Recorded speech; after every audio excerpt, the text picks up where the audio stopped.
I had just had my first child, and prior to this, I had never had any experience with any kind of psoriasis, and I could see redness actually spreading from the top of my head, going all the way down my face, and then my neck and my chest. And within a day or so, I had pustules.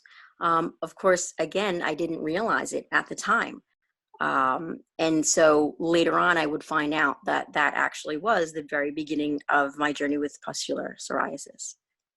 In the beginning, it was very difficult for me to receive the correct diagnosis. Doctors weren't even sure if I had psoriasis.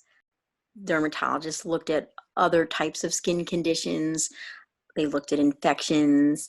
They looked at even types of cancers, rare skin cancers, believe it or not. And even after they realized that, yes, this does look like it is psoriasis, it still took quite a while to have a diagnosis of the type of psoriasis that it was. It was very frustrating because had those doctors realized earlier on that this was GPP, they would have been able to come up with a treatment plan that was more appropriate for what I needed. And I may not have had to struggle for so long and be in so much pain. I went through really, really serious depression and a lot of anxiety. We live in a society where your how you look is very important to people, and when you have something that is visible on your body, such as GPP, that changes how you feel about yourself. I always say that having GPP affects you not just physically, but emotionally, socially, and financially. And I think that those are all aspects that we need to talk about more. When you first find out that you have psoriasis and you go and start doing research online, what you'll see is mostly information about plaque psoriasis. However, GPP is very, very different.